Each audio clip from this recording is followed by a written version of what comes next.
Good morning to everyone. Minsan pa, palakpakan natin ng malakas ang ating Panginoon. Nasa series pa rin po tayo ng Decision Making 101. At bago po sa ating mensahe, welcome po kayong lahat sa ating first service ng ating worship, sa ating celebration sa linggong ito. At purihin ng Diyos sa kanyang kabutihan sa lahat ng pagpapala na tinatanggap natin mula sa Kanya. Noong mga nakaraan, kung inyong natatandaan, ang topic po natin sa series ng Decision Making 101 ay yung Standards of a Good Decision. Na sabi po natin na kapag ikaw ay tunay, genuine, ang pananampalataya mo sa Panginoon, yung decision mo ay umiikot lamang sa good, better, and best. At yung pangalawa ay yung how to respond to life's trouble. So yung ating mga pagsubok, problema ay mapanghahawakan natin yung salita ng Diyos at dapat nagtatagumpay tayo. Alam natin kung paano natin ito haharapin. So yung pangatlo, yung decide not to lose heart. Sa mga suliranin, huwag tayong mawalan ng loob, panghihinaan. Tama dapat yung ating decision at alam natin ang secret to staying encouraged. At ngayon pong araw na ito, ang topic po natin ay understanding the Lord's will. Sabihin nga po natin, understanding the Lord's will. So, matukpan po natin ito sa Ephesians chapter 5, verse 15 to 17. Sundan po ninyo sa screen at akin pong babasahin. Be very careful then how you live, not as unwise, but as wise, making the most of every opportunity because the days are evil. Therefore, do not be foolish, but understand what the Lord's will is. Sa Tagalog version naman po, kaya't mag-ingat kayo kung paano kayo namumuhay. Mamuhay kayong tulad ng matatalino at di tulad ng mga mangmang. Gamitin ninyo ng lubusan para sa mabuti ang bawat pagkakataon, sapagkat puno ng kasamaan ang kasalukuyang panahon. Huwag kayong maging hangal, sa halip unawain ninyo kung ano ang kalooban ng Panginoon. Saglit po muli tayong manalangin. Diyos sa dakila, mapagpalang Ama, lumalapit kami sa iyo nang mayroong pasasalamat at ang aking dalangin, ang salita mong amin pong maririnig ay tanggapin po namin ng buong puso at ito ay maipamuhay namin. Panginoong Diyos, habang kami ay narito sa bulwagang ito, pag-isahin mo po kami ng isang espiritu at ng isang pananampalataya sa iyo. At ganoon din, Lord, katagpuin mo po ang aming mga iba't ibang pangailangan at ikaw ang siyang patuloy na maluwalhati sa aming buhay at ikaw ang Diyos na aming aasahan at wala nang iba. Sa ngalan ni Jesus, ito po aking dalangin, tayo magsabi ng Amen. So, merong tanong na, where do I go from here? Naitanong po natin ito sa ating mga sarili. Lahat tayo ay nakararanas ng pagkakataon sa buhay na para tayong clueless. Tumitigil tayo sandali at nagtatanong na where do I go from here? Tinatanong natin ito sapagkat honestly, hindi natin alam lahat ang mga susunod na hakbang ng ating buhay. Tinatawag itong pivotal moment or deciding moment na kung saan ay napaka-crucial ng ating magiging pasya. Kaya yung ibang mga Kristiyano sinasabi, tingnan natin kung ano yung God's will ni Lord. Pero sa totoo lang, meron na siyang sariling pagpasya para bagang dinadahilan lamang yung kalooban ng Lord. So, any decision na gagawin natin will either display our courage or cowardice, make us victorious or cause us to fail, make us grateful or full of regret, bring us dignity or disaster. So, depende ito kung ano yung naiintindihan natin sa kalooban ng Diyos at siyempre lahat, paulit-ulit natin sinasabi, may mga consequence ito. Nasa ating mga kamay ang pagpasya at sa pagkakataong ito, you will reach out to something higher, something deeper.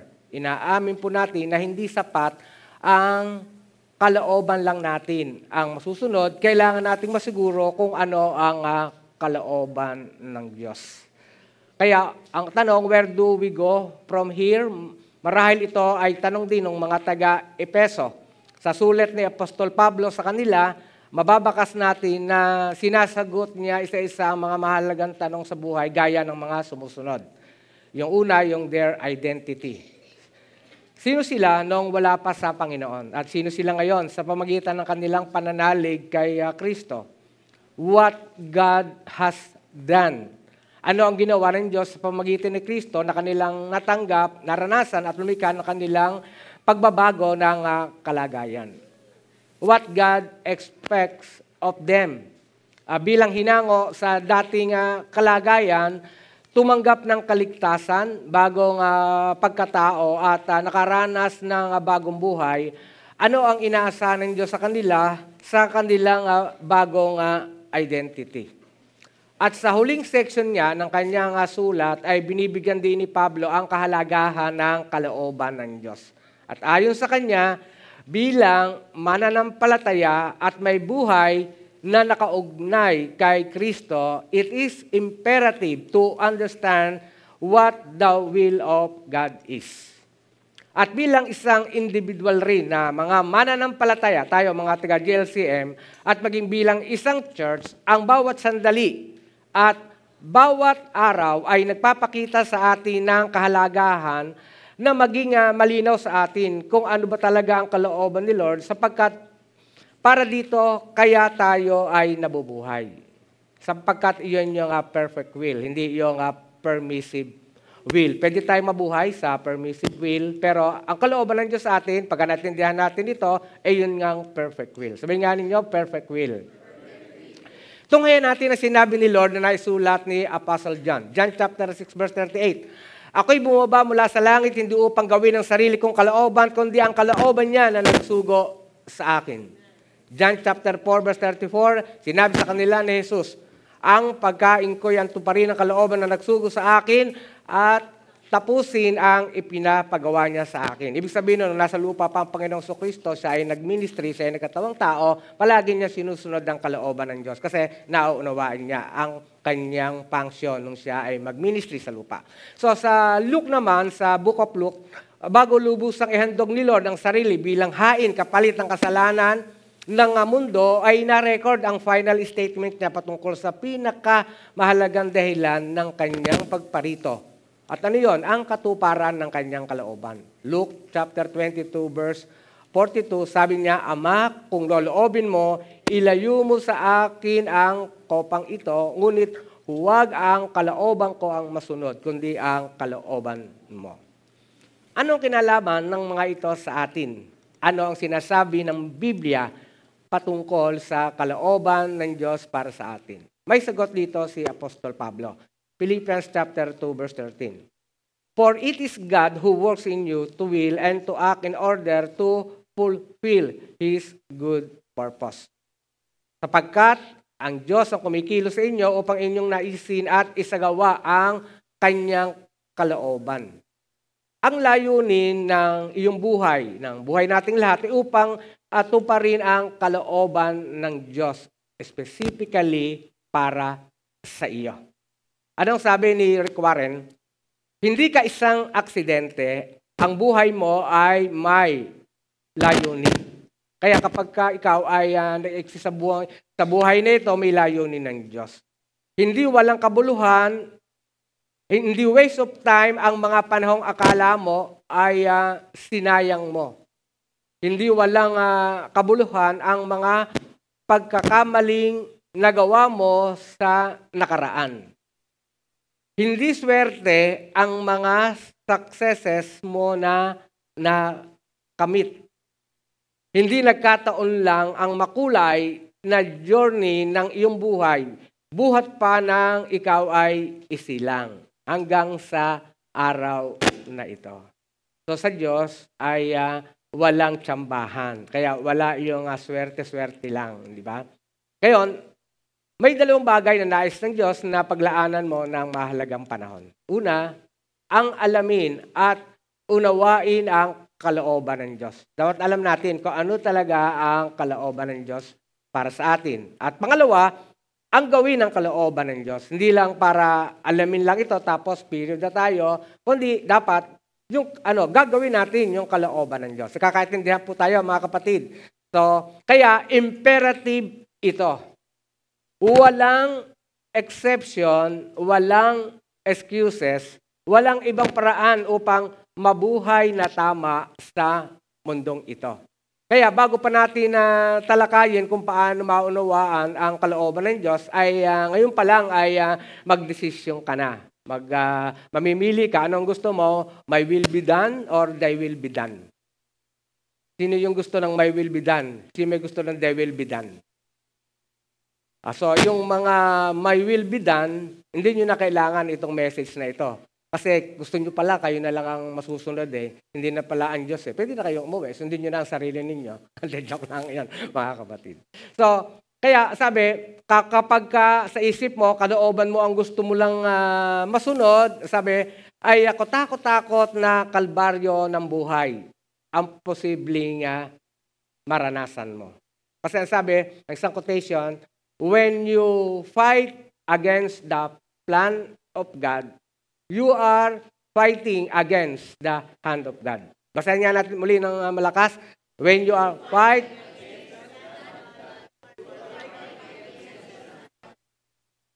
Mula sa Ephesians chapter 5 sa ating text na binasa, alamin natin kung paano ang tamang mga hakbang upang alamin ang kalooban ng Diyos. So, tanong mo sa iyong katabi, handa ka na ba? Alisin mo na yung antok mo. Alisin mo na yung antok mo. So, steps in understanding the will of God. Number 1, seek to do His will. Dapat talaga, hinahanap natin yung kanyang kalooban. Sabi, Ephesians chapter 5, verse 15, be very careful then how you live, not as unwise, but as wise. As we seek to do His will, ating tingnan sa dalawang pagpapakahulugan ng terminology na ginamit ni Paul. At talakayan natin ito. Una, yung look at your own life carefully. Look at your life carefully. Sinabi ni Paul na take a careful look at your own desires and motives. Kaya palagi mo sinisiyasat ang sarili mo pagka meron kang desires, meron kang gusto, ano ba talaga yung motibo mo? Tingnan mo lang mabuti. Take a close account of your own attitudes and actions. Are they in line with what your knowledge of God desires? Saka in line ba yan doon sa tinuturo ng Panginoon sa atin? God desires that His people be pure and holy, upright and righteous, moral and ethical. So ang taas ng ng standard ng Panginoon. So upright and righteous, moral and ethical. Hindi lang yung mukha kang mabait, kundi talaga kang mabait. Hindi lang yung mukha kang banal, kundi talagang banal ka. Hindi lamang talaga yung mga parang outward na papakitang tao. Kasi nga, yung moral and ethical. So, mahalaga yun. Kaya kung hindi ganito, ang nakikita mo kapag tingnan mo yung sarili, paano maihahayag sa'yo ng Diyos ang kanyang kalooban. Kasi ang kalooban ng Diyos, yung Bible, ay hindi mahihiwalay doon sa ethics, doon sa moral value, at doon sa holiness. Yung kasi yun hindi pwedeng pag-hiwalayin yun. Remember, God is holy, at ang sabi niya sa 1 Peter chapter 1, verse 14 to 16. As obedient children, do not conform to the evil desires you had when you lived in ignorance, but just as He called you is holy, so be holy in all you do. For it is written, be holy because I am holy. Kasi banal ang nature ng Diyos, kaya ang ine-entertain lamang niya sa langit, yung mga banal. Hindi ka pupunta sa langit nang hindi ka banal. Kaya tayo pupunta sa langit, hindi dahil sa ating sariling kabanalan, kundi doon sa kabanalan ni Jesus na ibinigay sa atin. Kasi tayo ay makasalanan. Amen po ba? Kaya yung ating mabuting gawa ay basura lang yan, baliwala yan. Kasi yung kabutihan ginawa ni Lord at yung kabanalan niya ang naging tulay. Kaya tayo pupunta sa langit. Amen po ba mga kapatid? Palakpakan natin ang ating Panginoon. Seeking the will of God inevitably involves looking at your own life very carefully. Hindi upang gumawa ng ating sariling kalooban o ng kabanalan, kundi upang makita kung sumasang-ayon ba ang iyong buhay sa ninanais na buhay ni Lord para sa iyo. Halimbawa, kung ikaw ay mag-aasawa, siyempre yung kalooban ni Lord. Kung ikaw ay wala pang asawa, kung ikaw ay wala pang asawa, at gusto mong mag-asawa, kalooban ni Lord dapat ang iyong titingnan. Siyempre, meron namang mga palatuntunan si Lord, dapat hindi lang basta Christian, dapat iyon ay God-fearing Christian. Kasi merong mga carnal Christian, marami naman yun. Kaya mas medyo sinasakto natin, dapat God-fearing Christian. Pag iyon ay sa pag-aasawa. Pagdating naman sa mga financial consideration matters, siyempre tama din yung paraan ng iyong paghawak sa pera. Tama din yung ninegosyo mo. So, kaya naalala ko noon, dahil sa ako ay mayroong konting negosyo, may mga tao akong nakikilala, inaalok ako. Sabi niya, Rolly, yung negosyo mo mahirap yan. Magtayo tayo ng mga motel, yung katulad ng Sogo. Basta sosyo ka lang ng pera. So, sabi ko naman kay Gani, kasi may bagong Sogo dyan sa harap sa amin sa EPSE. Sabi ko, para bagang di ko kaya maatimin yun. Tuwing linggo, ay nagpe-preach ako ng salita ng Diyos. Tapos ang negosyo ko, yung motel, yung mga, yung katulad ng, nabanggit ko yung Sogo, pasensya na. Nabigla ako. Ibig sabihin, dapat naka-align, di ba? Yung buhay natin, maging sa ating pamilya, lahat sa negosyo, sa lahat ng ating ginagawa. Yun lang, kaya sabi, seeking the will of God inevitably involves looking at your own life very carefully. So, kaya sabi, dapat sumasang-ayon niya, naka-align sa kalooban ng Diyos. Kaya, magpasaliksik tayo sa Panginoon. Ask Him to search our hearts and know our thoughts and see if there is wickedness in us. Sa Bible, sa Psalms, ang daming mga talata ng si David, ay sabi niya, search me, O God. Diba? Kaya tayo dapat ganun din. Kung kayo ay salamin ng salamin, lalo na yung mga kababayan, sino ba dito yung mga kababaihan, di ba? Palagi yung tinitingnan yung sarili nyo sa salamin, di ba? Saliksikin din ninyo yung inyong puso, di ba? Wag lang puro yung physical, di ba? Joke lang yon mga kababaihan. So ano pa? Live your own life doing His will. Sa ibang English version, ang ginamit na phrase ay work circumspectly. It means carry on your life or live your life carefully. Ang mga Christian sa Ephesus noon ay nasa kalagayan na sinisiil ng kasamaan sa halos lahat ng area ng kanilang buhay. Gayon din naman tayo sa ngayon, di ba? Maraming challenges. Na paliligiran tayo ng mga nakatutuksong sitwasyon at impluwensya na humihikayat na kalimutan ang kalooban ng Diyos at bigyan daan ang sariling kasiyahan. Di ba? Alam niyo naman siguro, no?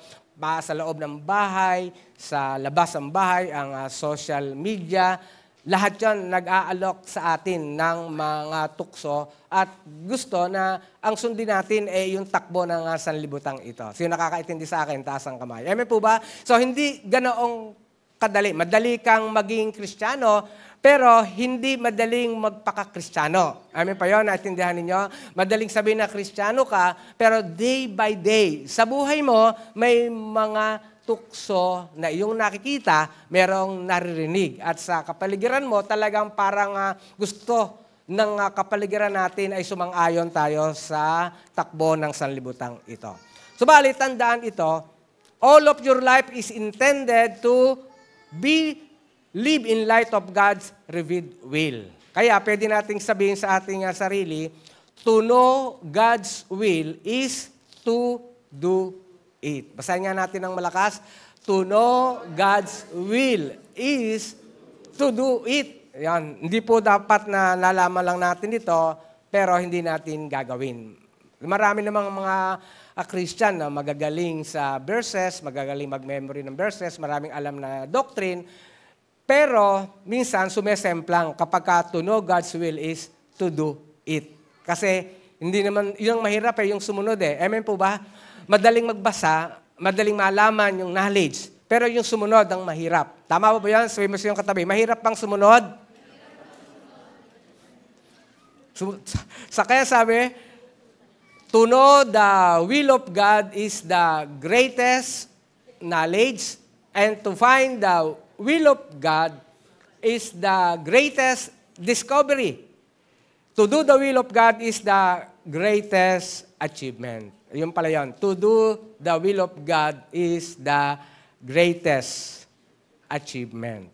Kaya dapat ipinamumuhay natin ang mga bagay na alam natin. Amen. So, kung tutusin, very basic namang itong, doon sa mga Christian, itong understanding God's will na topic. Pangalawa, think through His will. Ephesians chapter 5, 15 and 17, be very careful then how you live, not as unwise, but as wise. Do not be foolish, but understand what the Lord's will is. In relation to the will of God, there are two types of people. Dalawang tao to. Pag-uusapan yung relation sa will of God. Yung una, sabi ng Bible, the foolish or thoughtless person. Yung isa ay the wise or discerning. Yung wise people think from God's perspective. Pagka matalino kang Kristiyano, ang tinitingnan mo yung perspective ng Diyos. Iniisip mo yan. Yung wise people look at life from God's point of view. Yung mga wise daw, ang tinitingnan yung God's point of view. Only the Holy Spirit and the Word of God can reveal it to Him. Kaya dapat, araw-araw may fellowship tayo sa Diyos sa pamamagitan ng Kanyang salita at sa Holy Spirit bilang ating counselor. Kapag nagdarahop ang isip natin, ang isip mo, at puso mo sa salita ng Diyos, sanhi ng hindi mo pagpansin dito o sanhi ng hindi mo regular at araw-araw na pagde-devotion, quiet time, and reading the Bible. Ano ang mangyayari nun? How can you think God's way? Paano may impluwensyahan yung isip mo and hindi mo ka pinapansin yung salita ng Diyos? Hindi nga nagde-devotion. How can you discern God's will? And how can you make God honoring decisions? Kasi nga, kung saan mo inuubos palagi yung oras mo, yung panahon mo, sa mga nakikita mo at sa naisip mo, iyon ang mangyayari sa iyo. Hindi po ba? Kapag babad ka sa panonood ng mga teleserye, halimbawa, yung Batang Quiapo, tinanggal ko yung mic, baka makakita sa Batang Quiapo. Yung palagi. Di ano ang nasa isip mo palagi, di ba? Palagi doon sa mga series na mga love story na romansa dito at yung mga bagay na makamundo na mga paradi, ano mangyayari sa iyo? Di ganoon talaga palagi 'yon hindi ba? Kaya kung ano yung yung oras mo, isip mo, mata mo, doon mo ginugugol, ganoon ka talaga. Ganoon ang mangyayari sa iyo. Yung laki ng impluwensya pero hindi mo masyadong napapansin 'yon kasi tinitingnan mo lang, gusto ko 'to, masaya ako dito. Kaya makikita mo yung mga sabungero, di ba? Di ba, yung mga sabungero masaya sila, di ba? Bukod sa, kasi meron entertainment sila doon Kaya kahit anong araw, merong sabong di ba? Mas marami nga yung panahon ng araw ng sabong kaysa pagpunta sa church hindi po ba? Hindi ako galit doon sa sabungero, mahal ko yung mga sabungero, no? Kaya sinasabi ko lang, nakaka-entertain. Kasi yun ang gusto nila, di ba? Yung mga sugal, di ba? Gusto nila yan di ba? Pero kung pagkatatanungin mo, kalooban ba ng Diyos tong aking ginagawa? Magdi-decide ka kontra yan, di ba? Kaya anong dapat gawin? Think through God's will and apply that knowledge to life. So, paano? Paano gagawin? Spend time with the Lord. Ayan. Spend time with the Lord. Hindi talaga tayo makakaalis doon sa mga basic na prinsipyo, mga basic na tinuturo ng Diyos. James chapter 1 verse 5, if any of you lacks wisdom, he should ask God, who gives generously to all without finding fault, and it will be given to him.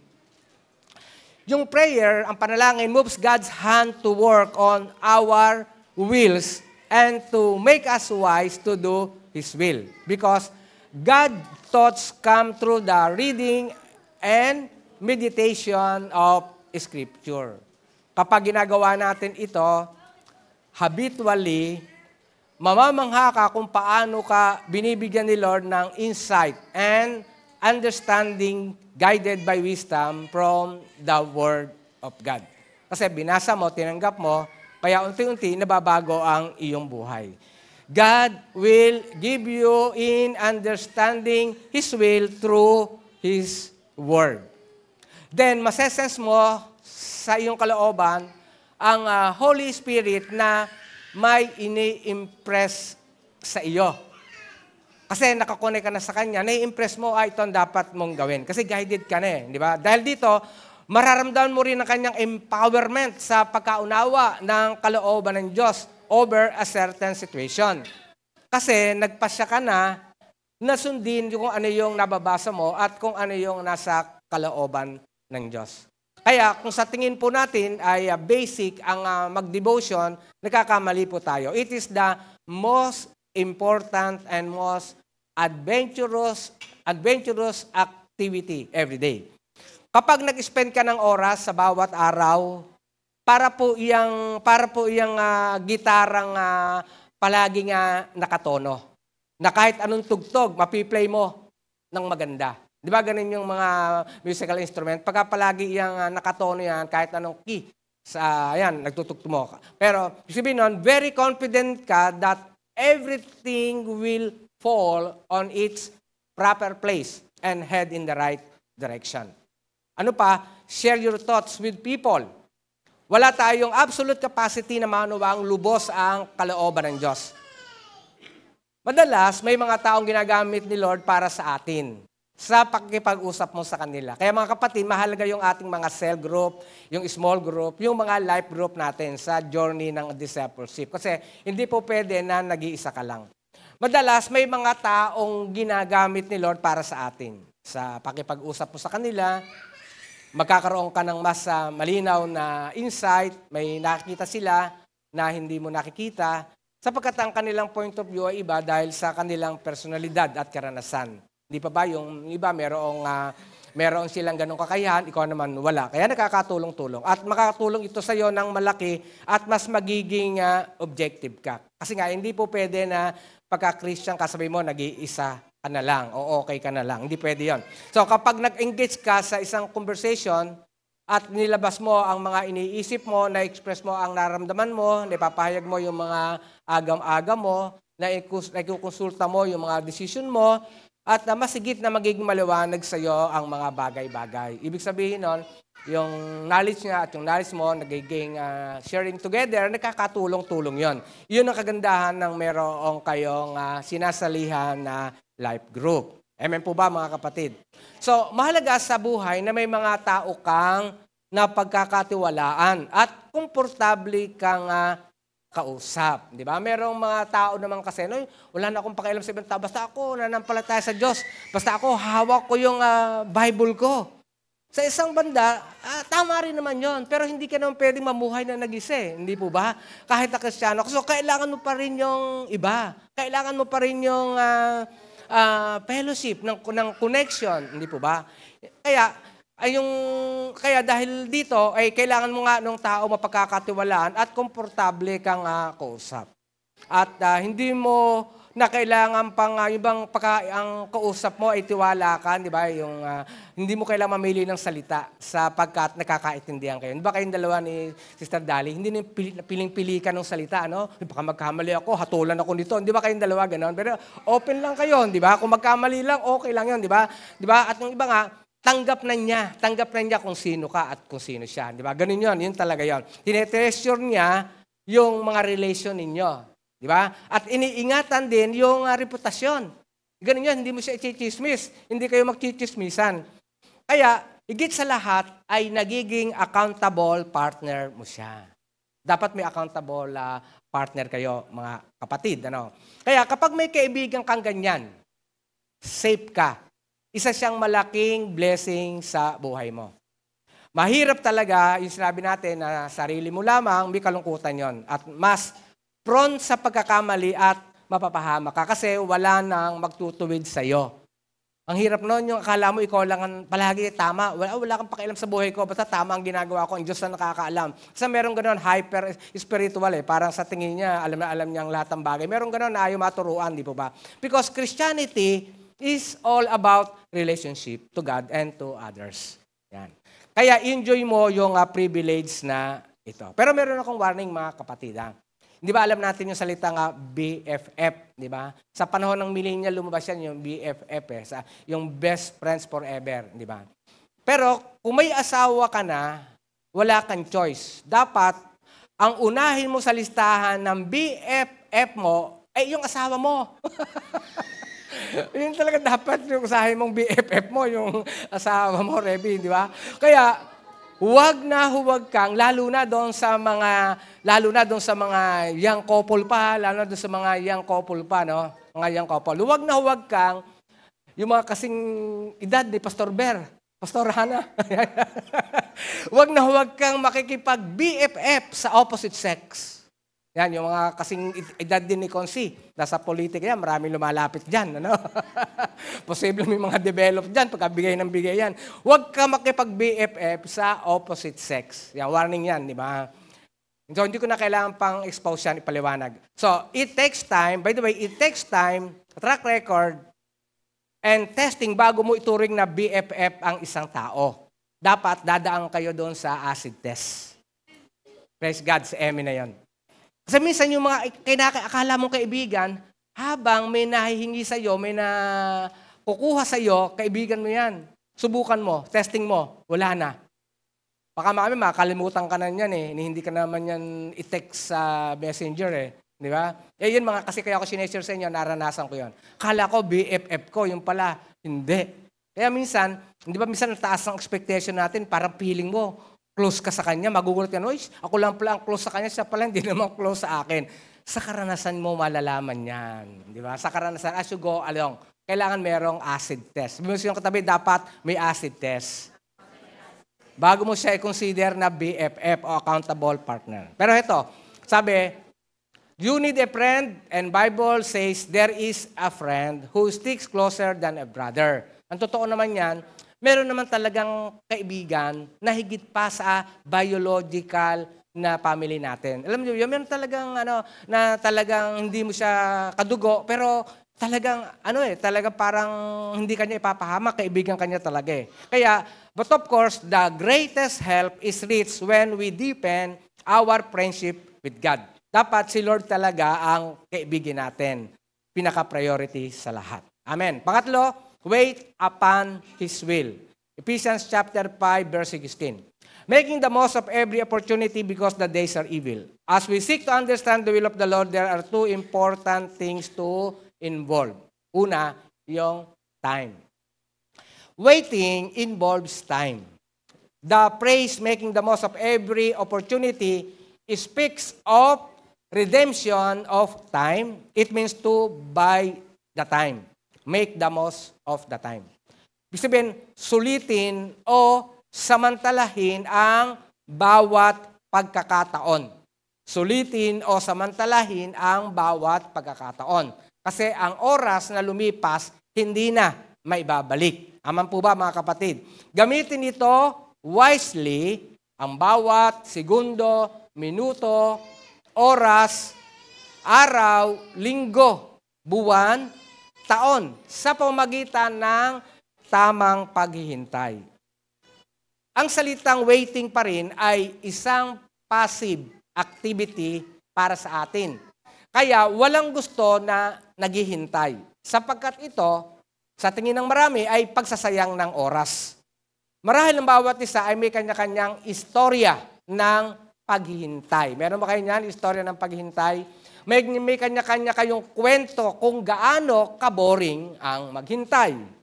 May kanya-kanyang kwento ng pagkainip. Di ba? Amen. Kayo ba hindi naiinip pa? Andiyan pa ba kayo, mga kapatid? O palakpakan natin ng malakas si Lord. Amen. Subalit iba ang paghihintay sa Panginoon at sa katuparan ng kalooban ng Diyos. Kasi pag hindi nyo in-apply, yung talagang tamang timing na yun ay kalooban ng Diyos, magkakasala kayo, magko-compromise kayo. Kaya nga, yung ba nagmamadaling mag-abroad, hindi ba pinepeke yung birth certificate, hindi ba? Binepeke kung ano-anong mga dokumento para siya makapagtrabaho sa ibang lugar, di ba? Ganun yung ginawa. Minsan yung 16 years old, gagawin 18 years old na. Minsan, ibang picture ang binibigay. Hindi pala picture niya yun. Ano? Yung mga matanda na, naging bata pa doon sa picture. Pero uso yan. Di ba tawag sa apps na yan? Yung gumaganda kayo. Ano ba? Ano? Photolab yan. Hindi ako marunong yung mga yan. At kagawa, na, minsan naiinis na ako. Minsan ang pogi. You know? Hindi naman ganun talaga. You know? Okay, tuloy natin mga kapatid. So, sabi, to us, waiting is wasting. To God, waiting is working. Basahin nga ninyo ng malakas. Basahin nga ninyo. To us. Amen. So, waiting on God is an active experience sapagkat binubuo ito ng marubdob o passionate na pananalangin. Itinutuon nito ang ating pansin sa mga nagaganap at binabasa natin ang mga kaganapan. Pinag-aaralan natin ang pananaw ng Diyos sa bawat nangyayari. Ikino-communicate natin sa iba ang kalooban at plano ng Diyos sa panahong hinihintay natin ang kaganapan nito. Ine-exhaust natin ang ating potentials base sa ating gifts, talents, knowledge, and resources na mula kay Lord sa pagsasakatuparan ng pagkatawag sa atin ng Diyos. Kaya, waiting is not boring. It's worth it. While waiting, we use our time to the fullest possible advantage. Bakit? Sapagkat kapag ang oras at panahon nga ay lumipas na, hindi na nga ito maibabalik pa. Kaya huwag sayangin ang panahon pagkat ito'y may hangganan. Ngayon, undas, di ba? Kaya yung iba ay kung kailan patay na at saka pinapaganda yung nicho, pagaganda yung mga bulaklak. Hindi naman masama yun. Pero ang aking suggestion, habang buhay pa ang nanay o ang tatay mo, doon mo pakita yung pagmamahal. Sino ba may mga anak dito? Taas nga ang kamay. Ayan. Baka mas mahal mo pa yung boyfriend mo doon sa crush mo kaysa nanay at sa tatay mo. Huwag ganon.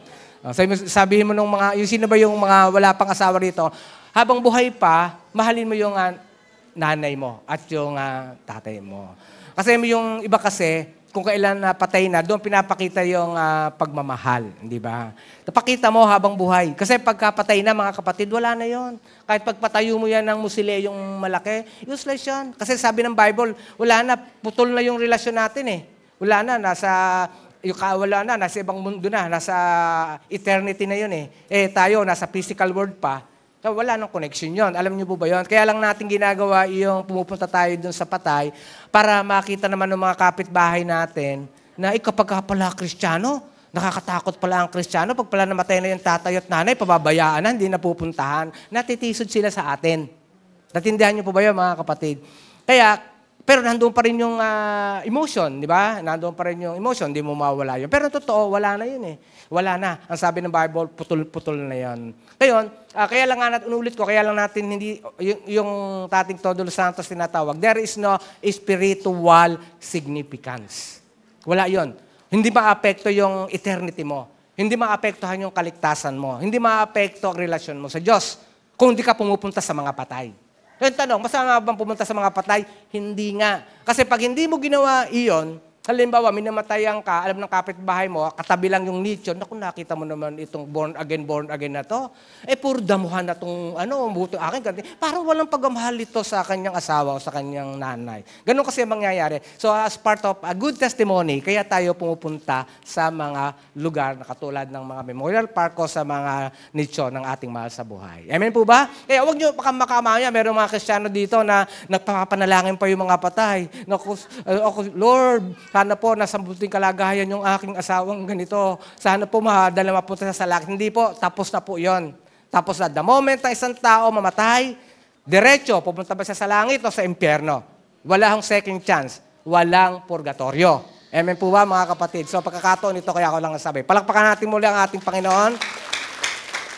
Kaya, huwag sayangin ang panahon pagkat ito'y may hangganan.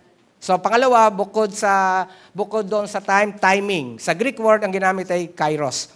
Karios pala, karios. Ito ang ginamit ni Paul na paglalarawan sa season of opportunity na binabanggit sa verse 16. This refers to a specific time, a special time, or a particular time. It speaks of every opportunity that will be gone and never to be retrieved. It speaks of the importance of every moment that it comes, goes away, and never comes back, or fleeting moment. Ang timing kung paano nagkakaroon ng katuparan ang isang bagay ay napakahalaga sa programa ng Diyos. Tandaan po natin ito. Ang timing ng pagdating ng Panginoong Hesus upang ihandog ang kanyang sarili ay perfect timing.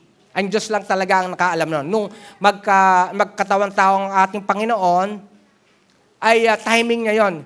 Hindi ito sa ating pananaw, kundi sa pagtingin ng Diyos. Maging ang pagbabalik ng Panginoon upang dalhin sa langit ang lahat ng mga naligtas ay hindi sa timing natin. Wala tayong kontrol doon at hindi ito sorpresa sa Diyos. Alam ng Diyos kung kailan siya babalik para kunin yung mga naligtas. Sino dito yung mga ligtas? Na pag bumalik si Lord, kasama tayong lahat. Taas ang kamay, taas ang kamay. Ligtas ba kayong lahat? Amen. Palapakan natin si Lord. Bagamat, ito pa ang isang gusto kong ma-share. Bagamat, may nagkakagera sa Israel at doon sa Hamas o sa Lebanon, di ba? Huwag palagi yung sasabihin, malapit ang dumating ang Panginoon, may gera na, may gera na. Yung parang akala nyo, yun na nga yun. Kung tutuusin, matagal nang may gera. Hindi mo alam yun eh. Di ba? Sabi, tingin ka palagi sa Israel para makita mo second coming na. Di ba? Hindi naman masama. Okay lang yun para palagi kang gising. Pero ang totoo nun, si Lord lang talaga ang nakakailam. Kasi lahat ang nangyayari sa mundong ito, timing niya. Sa panahon niya yan. Kaya sabi, huwag mong sayangin ang panahon. Ibig sabihin, habang nabubuhay ka, yung panahon ng Diyos, gamitin mo for His glory. Amen. Rindihin nyo. Kaya, ang timing ng pagpunta rito ng Panginoon, perfect timing, at yung kanyang muling pagparito sa second coming, sa una, sa rapture, sa blessed hope, at saka yung revelation, ang Diyos lang ang siyang nakakaalam. Walang nakababatid nito, subalit dalawang bagay ang tiyak. Tiyak na babalik siyang muli. Batid ng Ama ang araw ng kanyang pagbabalik. With this concrete information, hindi na tayo dapat pang mabahala. Ang mahalaga, ligtas ka. Kahit dumating mami ang gabi, bukas ang umaga, o isang taon, o after 10 years, ang mahalaga, ligtas ka. Huwag niyong pag-awayan kung kailan darating ang Panginoon. At huwag niyong intayin si Antichrist. At huwag niyong intayin yung tribulation. Ang intayin ninyo, si Lord talaga. Di ba? Minsan issue yan sa mga Bible school sa mga doctrine. Sino ba dito yung mga nasa SOD1, SOD2, lahat yan? Napag-aralan nyo na ba yan? Di ba? Mapasok kayo. Alam nyo, yung mga sound doctrine na yan. Kaya, God's will can be done anytime and in any place. Walang makapipigil doon. Kasi Diyos siya, tao tayo. Limited yung ating kaalaman. Ang importante nga sa atin ngayon ay ipinabatid sa atin ng Diyos na ngayon sa ating panahon ang Kairos. Para sa atin ang utos na ito. Gamitin ninyo ng lubusan para sa mabuti ang bawat pagkakataon. Sapagkat puno ng kasamaan ng kasalukuyang panahon. Kaya ibig sabihin, mga kapatid, habang hindi pa bumabalik ang ating Panginoon, opportunity para tayo gumawa ng mabuti. Sabi mo sa iyong katabi, opportunity ito para gumawa tayo ng mabuti. Kasi in the light of this command, I take note of this. In God's timing, there is a particular person for a particular task. At ito ang pinakadahilan upang kailangan nating mabatid ang kalooban ng Diyos para sa bawat isa sa atin personally. Sabi ko nga, walang palagi may plano ang Diyos sa atin. Bawat isa sa atin kailangan ang ginagawa natin for the glory of God. Kinakailangan wag nating sasayangin ang panahon. Kaya ulitin ko, ito ang pinakadahilan upang kailangan nating mabatid ang kalooban ng Diyos para sa bawat isa sa atin personally. Dito nakasalalay ang kabuluhan ng ating buhay. Kasi niligtas tayo ng Panginoon, kaya dapat maging makabuluhan ang buhay natin. Huwag nating sayangin, huwag nating sirain ang ating buhay. Kaya yung mga merong bisyo, isipin mo, tinubos si Lord dyan sa krus ng Kalbaryo, tapos nagbibisyo ka, tapos naninigarilyo ka, sinisira mo yung baga mo, o kaya kung ano-ano ang ginagawa mo sa sarili mo, huwag mong gawin yan. Di ba? Kasi may kabuluhan ang iyong buhay. Kaya dito, nakasalalay kung ano yung mangyayari kapag kakaharap na natin ang ating Panginoon. Di ba? Sabi, kapag ginanap natin ang plano ng Diyos sa atin, pagsalubong natin sa langit, well done, my good and faithful servant. Pero kung hindi, nagtamad-tamad tayo, nasasabihin, away from me, you lazy and wicked servant. Kaya mamimili tayo. Gusto mo ba i-welcome tayo ni Lord sa langit o ayaw tayong o pagsabihan tayo ni Lord? Kaya depende kung ang ginamit natin at sinulit ang sinayang at binaliwala ang panahon na ating paghihintay sa Diyos. Huwag nating baliwalain ang panahon na binigay sa atin. Kaya ang payo ko, huwag mong sayangin ang mahalagang oras na kalooban ng Diyos sa iyo. Pangalawa, huwag mong palampasin ang nakahaing opportunity sa harapan mo.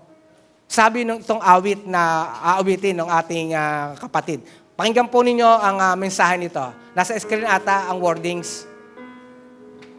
Minsan lamang ako daraan sa daigdig na ito. Kaya't anuman ang mabubuting maaaring gawin ko ngayon, o anumang kabutihan ang maaari kong ipadama, itulot ninyong magawa ko ngayon ang mga bagay na ito. Nawa'y wag ko itong ipagpaliban o ipagwalang bahala, sapagkat din ako muling daraan sa ganitong mga landas. Minsan lamang ako daraan sa daigdig na ito. Kaya't anuman ang mabubuting maaaring gawin ko ngayon, o anumang kabutihan ang maaari kong ipadama,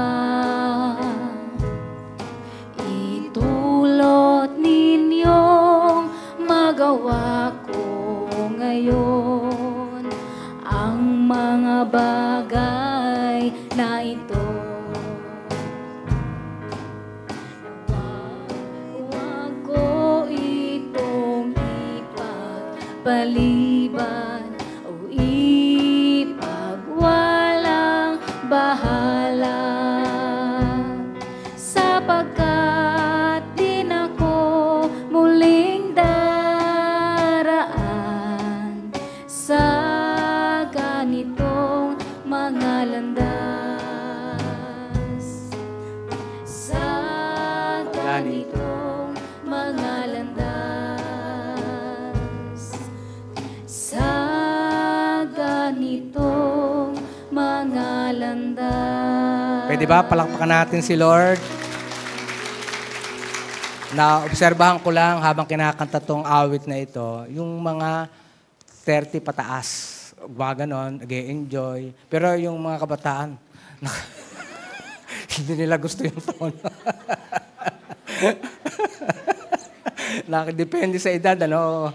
Depende yung kasing timing, ano?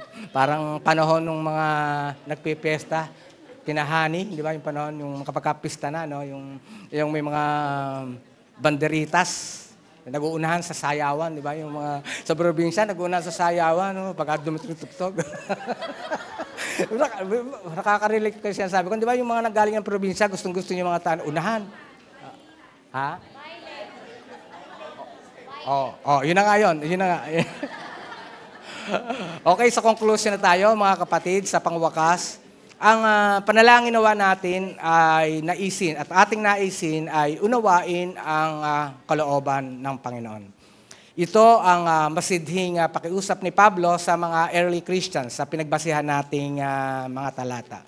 Ito rin ang ating pakiusap sa bawat isa.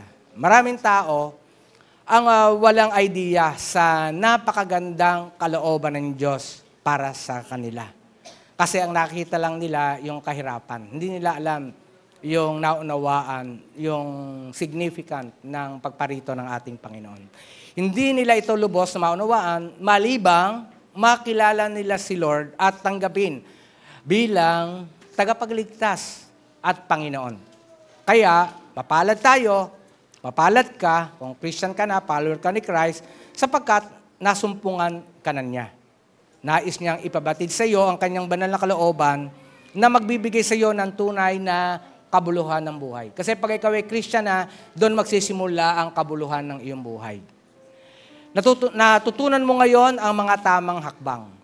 Seek to do His will, think through His will, and wait upon His will. Bago ko po tapusin ang mensaheng ito, nais kong malaman ninyo ang isa pang bagay tungkol sa kalooban ng Diyos.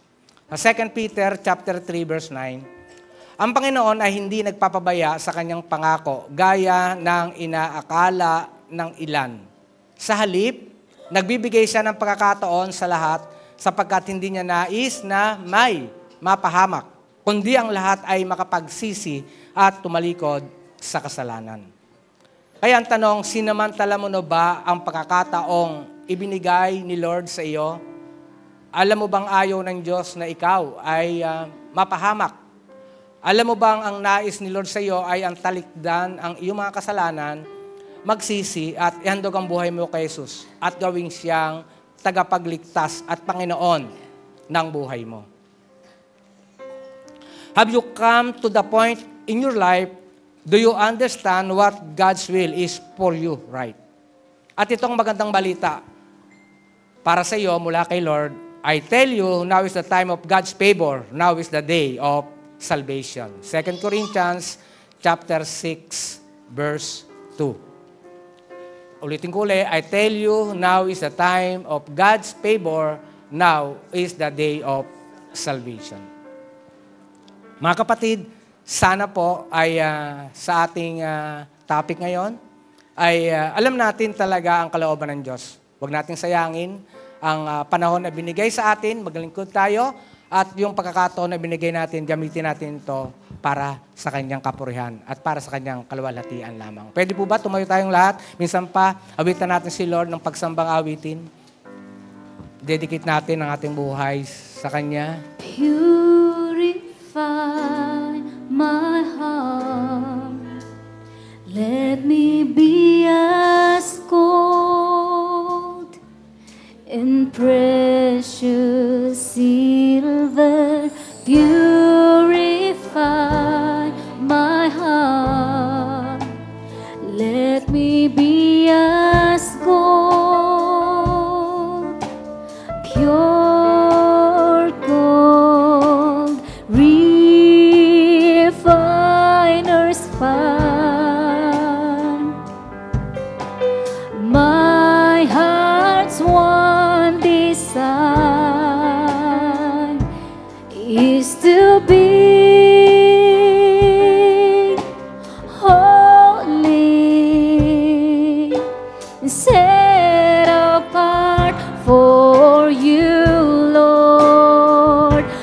choose to be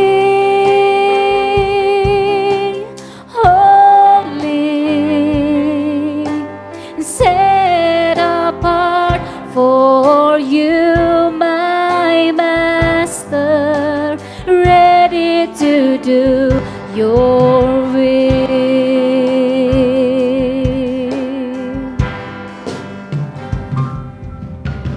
Purify my heart, cleanse me from within, and make me holy.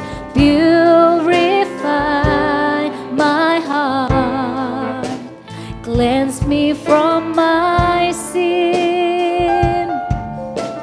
Deep within, refiner's fire. My heart's one desire is to be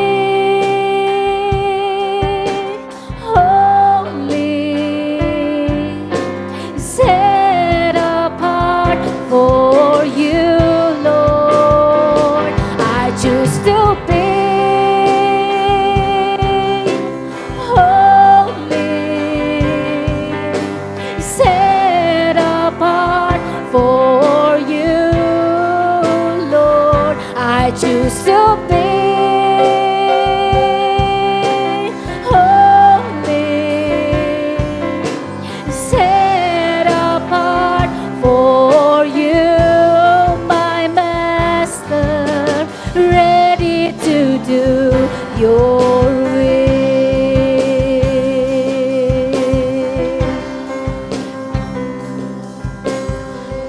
Lord, marami pong salamat sa iyong salita na amin pong narinig, na amin pong tinanggap ngayon.